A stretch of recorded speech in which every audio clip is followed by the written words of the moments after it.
tassa bhagavato arahato samma sambuddhassa. Namo tassa bhagavato arahato samma sambuddhassa.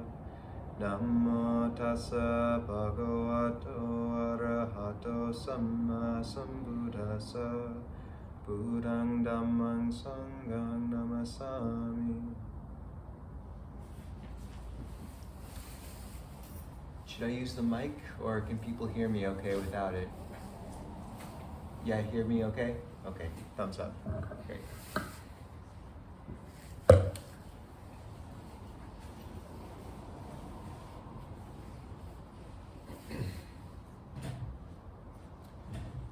So I thought to give the second part in the talk, which I began last week, on the 5 aggregates and khandas and how they can be used as in service of the path. However, we had, what's your name one more time? Isabella, I'm sorry. Isabella come to the gathering from Abhayagiri, and she's on a pretty beautiful journey in a lot of ways, and said she might be willing to say a few words on her journey. And seeing as you all listen to me a whole lot, it seems fun to have someone else talk for a bit.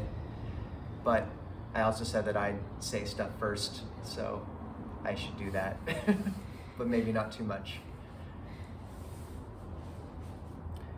So I just thought to maybe give a brief reflection coming from the visit we all had to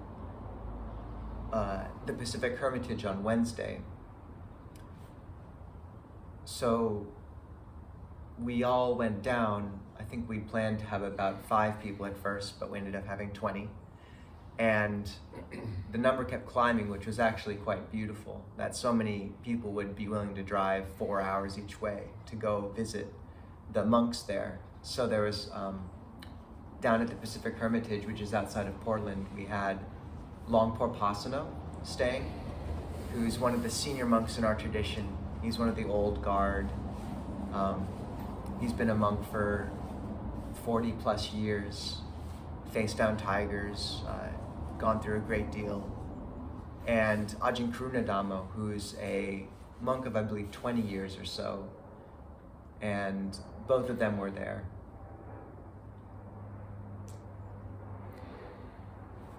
What I was struck by is the fact that there was a contingent of people in our midst, and young men who might be going to monasteries for a longer period in the next few months and year. We would have, I believe, had a young woman similarly interested as well, but she'd already left or was going to for the monastery, so she beat the rest of them to it. And just in these past few weeks, seeing momentum gather for some aspirants in our community, not necessarily steering explicitly towards monasticism, but more taking a step into the unknown and into, at least for a time, dedicating their lives to exploring monasteries and practice at a deeper level, and in a way that takes genuine courage and a bit of stubbornness, as Ajahn Pasano would say. When I asked Ajahn Pasano what the salient quality he'd seen in the monastics who'd stuck it out, he always said they're very stubborn. So there's something to that. But one of our members, Katie, just 2 weeks ago, I think, she quit her job and decided to extend the planned stay she'd had at Aloka Vihara to a more open-ended journey to Aloka Vihara, Abhayagiri, and elsewhere. And similarly, when we visited Longporpasano and the monks at the Pacific Hermitage, there were some young people with us who were asking a bit about that path and about stepping deeper into that aspiration and centering their lives around the Dhamma. One question that came up was how one cultivates heedfulness without leading to anxiety. So, appamada, the word frequently translated as heedfulness, is a quality which can lead one towards orienting their lives more and more towards the practice of the path. But so many of the recollections which give rise to it, such as remembering the fragility of our life, the fact that we don't know how long we're going to be here and how long we have to practice, so we need to make it a priority. So many of those recollections can also lead to fear and anxiety and tightening. So how do we distinguish between the two? And Longporpasano reflected that translation's difficult here, because if there's this sense of bringing fear into the picture too much, it leads to this sort of unsteady quality in the heart. And that appamada might better be translated in some ways as circumspection. Just understanding our situation and our opportunity as well to cultivate a life truly dedicated towards blessings. And to just, with that sort of clarity and steadiness of heart, step forward one foot after the other on this path. And that it's a bright state of mind, appamada. It's not one based in that sort of trembling unsteadiness that might come with certain flavors of fear. We don't just have to recollect the fragility or the delicacy of our situation, which are real recollections. Frequently when aspirants would come to the monastery where I ordained, Wat Mapjan, and be unsure about how to orient their lives correctly around the Dhamma, my teacher, Ajahn would tell them to recollect death and use that recollection regularly to winnow the chaff from the grain of their life, to see what was important and what could be slowly and steadily dropped and put aside. So there's a place for that recollection, but that when too many of those recollections leading to a tightening or a wavering or just a sense of anxiety are brought, that you know, and we lean this way naturally as Westerners and modern people, that there's something out of balance with it. That we can also recollect the chance we have in this lifetime to do a profound amount of good. That in a world where people are so hungry for vision and purpose and something to carry that's worthy and that ennobles a life, some framework to lay over action and our daily existence that imbues it with meaning. That this opportunity is something that we should rejoice in and make much of. And the beauty of that recollection, I think Longporpasano specifically recommended recollecting also giving like that. That's part of appamada. That's part of this bright state of heedfulness. It's not just the danger of not pursuing the path, but also the beauty and the opportunity of having a chance to pursue this path in whatever shape or form that takes for us.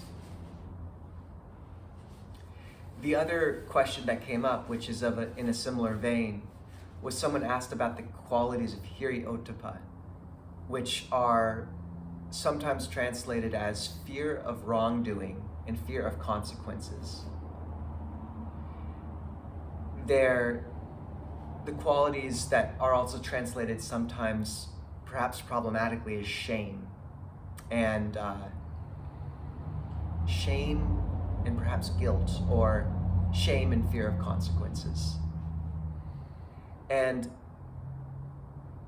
these qualities which keep our actions aligned with our highest goals, but which, when translated in these ways, have other connotations maybe from our Puritan past, as dealing with a sense of self-recrimination, of guilt. That's not quite right either. And what Longpo Pasana was reflecting is that both of these qualities, actually, their grounding is in respect for ourselves. Because the hiri, which is the first quality, is a sense that an action, it can be translated as guilt, but it's much better looked at as a sense that an action is below one, it's beneath one. So it's based in a profound sense of respect for oneself, and an emotional reaction to anything that is below what we consider in line with our highest potential and calling. And ottappa, which is usually translated as the fear of consequences of an action, is best thought of in terms of respect for others, in that one sees how, because one holds others in esteem, one is afraid of what one's actions might bring to them, and because we abide by our karma, what one does to others, one eventually receives back on oneself in some way, shape, or form, or at least it has the potential to do that. So even these qualities of hiri-ottappa, what Ajahn Nisabho perhaps best translates as conscience and concern, are based in bright states as well. They're positive emotional qualities of a way of aligning ourselves and sensing when we depart from that path, based upon our understanding what our potential is and our purpose. And what was powerful for me is that so often we really can tie ourselves up into knots around this practice. We taste the Dhamma and see the power of this path, and we enter sometimes rarefied environments of the monastery or retreat, and then we come back to the world, and as Jack Kornfield says, after the ecstasy there's the laundry, and it's, back to this day-to-day life. And just this morning someone was talking about the difficulty of entering back from retreat into the usual day-to-day life, and coming back from that retreat with this strong intuition that she wanted to make Dhamma the center of her life, that it couldn't be an ornament or an accessory, and not that it ever really was, but just that sense of really wanting that. And how that hunger can lead us to really tie ourselves up into knots and lead to a great deal of suffering. And I think this is where Longpo Pasana's reflections become so powerful, is that we can sense we're off a bit when those reflections come in line with a certain sense of constriction or anxiety, or feeling like we just aren't doing enough constantly. Because you never win that arithmetic, or it's very hard to. But if we can cultivate these bright states and remember the Dhamma as an opportunity and have patience with ourselves, remember appamada not as just a fear of what happens if we don't follow this path, but also recollecting the good we can do if we do follow this path. And also recollecting that the path to the Dhamma in our lives is sometimes not what it would externally seem or most easily be seen as. So one of the really powerful reflections someone brought up in response to this person thinking about how they could center their lives around Dhamma, even with a family, was saying that the way he had approached it was to turn his heart deeply and entirely towards perfecting sila, morality, and understanding his life as a realm in which to perfect those qualities. Every action is a chance to embody the Dhamma. Specifically, he said that the first three of the paramitas, what we refer to as the spiritual perfections, dana, giving, sila, morality, and nekkhamma, renunciation, these were the recollections that he used almost as a mantra. In any situation, what can I give? How can I act purely? And what can I give up? And what was interesting is those three terms are all really embodied in a term in Pali called chaga, C-H-A-G-A, which is variously translated as relinquishment or giving. It's hard to translate because it's all of those. But I found that as to be a very powerful recollection, because so frequently when we enter those rarefied environments of retreat or a monastery, it's hard to know exactly how we bring that into our lives again. And sometimes it can lead to this doubt of how exactly do we embody that. And I think then it's a powerful thing to remember that Ajahn Buddhadasa said Dhamma is duty, and to acknowledge our karma where we are in our relationships, and to understand that those can all be a forum where if we honor each of those carefully, perfectly, then they can actually be the quickest road we have to the deathless. One of Ajahn Chah's teachers, Ajahn Bunrat, his entire practice to enlightenment was an instruction given by Ajahn Mun, the forefather of our tradition, or the grandfather, who told him to practice the 5 precepts absolutely perfectly in body, speech, and mind. So the 5 precepts: to not kill, to not take what is not given, to not engage in sexual misconduct, to not lie, and to avoid intoxicants. Explicitly, we can take those and avoid drinking, not engage in explicit lying. But what happens when you take the ethic embodied in each of those and try to perfect it in every single aspect of your life?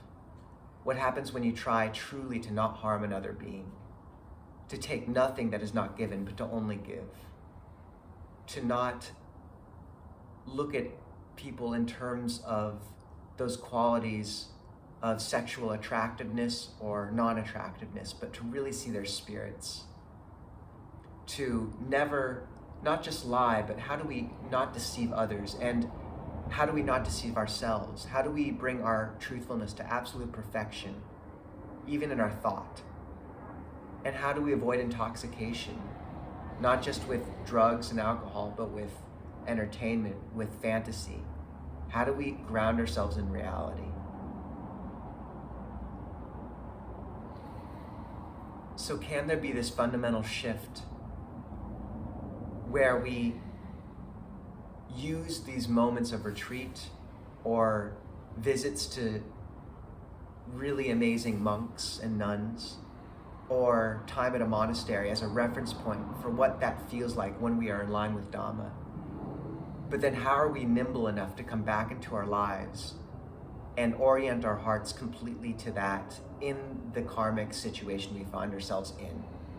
Because if it's always in the back of our minds that we should be doing something else or be somewhere else, then that can keep us from giving ourselves completely to where we are and finding the Dhamma right there, hidden.